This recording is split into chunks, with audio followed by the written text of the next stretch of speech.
Ils ne se sont pas séparés parce qu'ils ne s'aimaient plus, hein. Ils se sont séparés parce qu'ils ont arrêté de se choisir, sans même s'en rendre compte. Au début, tout était simple.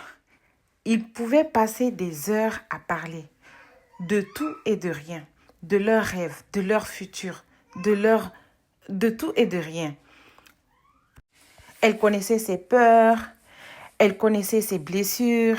Ils étaient connectés, tu vois, vraiment très connectés. Mais avec le temps, quelque chose a changé. Pas brutalement, hein. Pas du jour au lendemain, hein. Non, c'était lent, c'était silencieux, c'était presque invisible même. Au début, ils ont juste commencé à moins se parler. Pas parce qu'ils n'avaient plus rien à dire, mais parce qu'ils pensaient en fait que l'autre comprendrait sans mots. Les longues discussions sont devenues des phrases très très courtes. Comme ça va? Oui. Et ça s'arrête là. Puis le téléphone a pris plus de place. Le soir, ils étaient assis ensemble, mais chacun dans son écran. Des rires qu'ils partageaient avant étaient remplacés par des vidéos qu'ils regardaient seuls. Ils étaient côte à côte, hein, mais ils étaient de moins en moins ensemble. Ils étaient plus du tout connectés. Puis, les petites attentions ont disparu. Les messages du matin, les tu me manques, les gestes très simples, tout ce qui faisait battre leur relation est devenu normal puis a disparu, sans qu'ils ne s'en rendent même compte. Les disputes aussi ont changé. Avant, ils se disputaient, mais ils parlaient. Ils arrivaient quand même à se parler, ils arrivaient quand même à discuter de quelques sujets. Ils essayaient de comprendre. Maintenant, ils évitaient, le silence était devenu plus confortable que la vérité. Mais si ce silence créait une distance qu'ils ne savaient plus comment combler. Plus ils restaient connectés à leur téléphone, plus ils s'éloignaient l'un de l'autre. Plus ils devenaient distants l'un de l'autre. Plus ils se déconnectaient l'un de l'autre. Et puis un jour, elle a ressenti quelque chose de bizarre. Elle était avec lui, hein, mais elle se sentait seule. Elle se sentait très très seule. Pas physiquement, hein, parce qu'elle savait très bien qu'il y avait quelqu'un à côté d'elle. Mais émotionnellement, il n'y avait plus cette flamme, il n'y avait plus ce feu, il n'y avait plus cet enthousiasme. Comme si elle partageait sa vie avec quelqu'un qui n'était plus vraiment là. Et lui aussi, il le ressentait, mais il ne savait pas comment le dire. Alors il a fait quelque chose que beaucoup font. Rien. Il est resté inerte. Il est resté tranquille. Il a fait comme si de rien n'était. Il a fait tout simplement comme si c'était normal. Et puis, ils continuaient leur routine comme deux colocataires, comme deux personnes qui partagent juste une maison, sans conflit majeur, sans drame, mais aussi sans vraie connexion. Et laisse-moi te dire que ça, c'est le plus dangereux.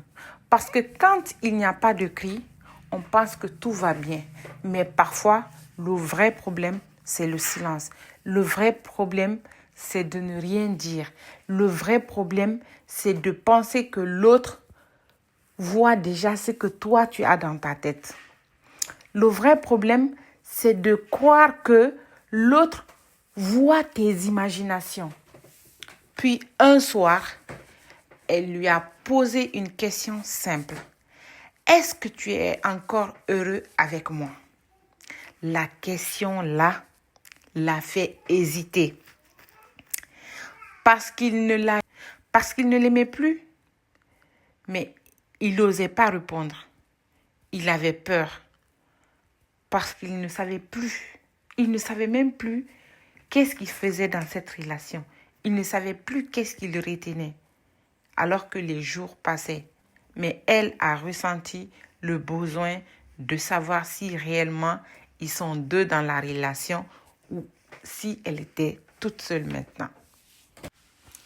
Et puisqu'elle n'avait aucune réponse, là, à ce moment-là, ils ont compris qu'ils ne s'étaient pas perdus en un jour, mais en 1000 petits moments.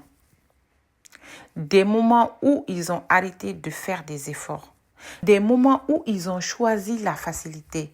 Des moments où ils ont arrêté de se voir vraiment. Les moments où il n'y avait plus d'embrouille. Mais go, quand tout est calme dans votre couple, essayez de un peu pimenter. Faites des petits problèmes. Faites des petits palabres. Ça va un peu raviver la flamme. Il ne faut pas que la relation soit trop monotone. Tu vas penser que tout va bien, mais en vrai, rien ne va. Entre les deux, ils ne s'aimaient plus. Ils s'aimaient encore, mais ils n'étaient pas connectés. En vrai, quand tu n'es pas connecté avec quelqu'un, moi, je ne peux pas dire que tu l'aimes encore. Donc, on peut dire qu'ils ne s'aimaient plus. Mais ils n'étaient plus connectés non plus. Maintenant, la vraie question, c'est qu'est-ce qu'ils font encore ensemble? Pourquoi ils restent encore colocataires? Pourquoi ils continuent de vivre sous le même toit? Est-ce que c'est à cause des intérêts? Est-ce que c'est à cause des enfants? Ou est-ce que c'est juste par amour? Ou peut-être que c'est parce qu'ils n'ont pas le choix. C'est pourquoi parfois l'amour ne suffit pas. L'amour seul ne fait pas survivre un couple. Dans un couple, il faut un peu de tout. Dans un couple, il faut un peu de tout. Je sais qu'il y a des personnes qui ont du mal, qui ont peur de faire des embrouilles dans leur couple. Ma chérie, si dans ton couple, tout le temps, tu as des problèmes, tu fais des embrouilles, essaye de diminuer la dose pour que ce soit équilibré entre les embrouilles et entre la tranquillité. Mais si dans ton couple, tout est lisse, tout est parfait, un jour, si tu ne fais pas attention, tu vas avoir une mauvaise surprise. Pourquoi je parle spécifiquement aux filles dans cette vidéo? Parce que je sais que je suis suivie par pas mal de filles et de femmes.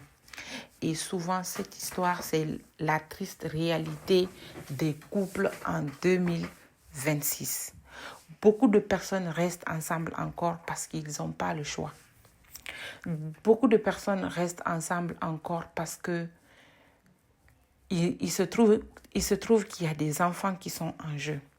Mais est-ce que tu trouves que c'est normal de sacrifier son propre bonheur pour des enfants qui ne vont pas être heureux? D'ailleurs, des enfants, quand ça ne va pas dans le couple, ils le ressentent. Quand il y a des tensions dans le couple, ils le ressentent. Donc, comme pour dire que lorsque tu sens que dans ton couple, c'est trop calme, c'est trop doux, il faut commencer à te poser des questions. Bonjour et bienvenue dans cette vidéo. Il était temps que je vous dise bonjour.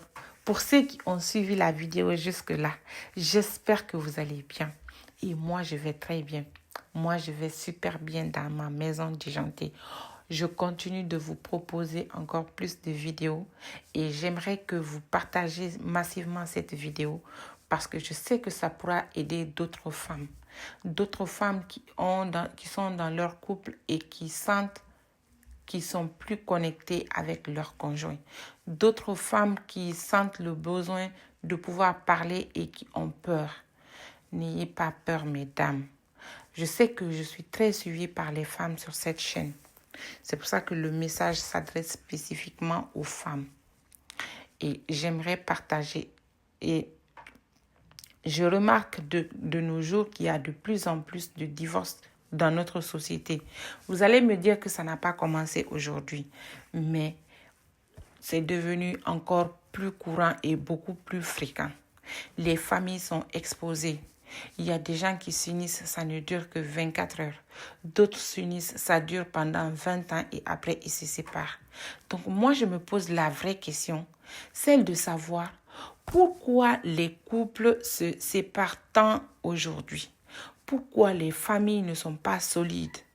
Quelle est la vraie base fondamentale d'un couple? N'hésitez pas à me le dire dans les commentaires. J'ai honnêtement envie d'apprendre de vous tous parce que je sais que parmi vous, il y a des tatas, il y a des amis, il y a des petites sœurs et chacun de nous a son expérience de vie. Et on peut tirer des leçons de chaque personne. On peut tirer des leçons de chacune d'entre nous.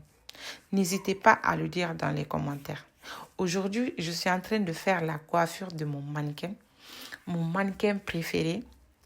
J'ai arrêté de faire les vidéos de soins. Je ne sais pas si ça vous intéresse encore de voir des vidéos de soins. Mais j'ai arrêté de faire des vidéos de soins parce que je vois pas que ça vous intéresse vraiment. Je m'explique. Lorsque je poste des vidéos ici, vous ne savez pas que quand vous regardez la vidéo jusqu'à la fin, ça m'encourage à continuer. Parce que je me dis que ce que je fais, ça a de l'impact. Je me dis que ce que je fais, ça sert des personnes, ça sert des gens. Mais si je vois qu'il n'y a pas d'engouement, ça me décourage et ça me démotive. Donc, pour continuer à faire grandir cette chaîne, merci de partager cette vidéo à une femme qui a besoin d'entendre mon message.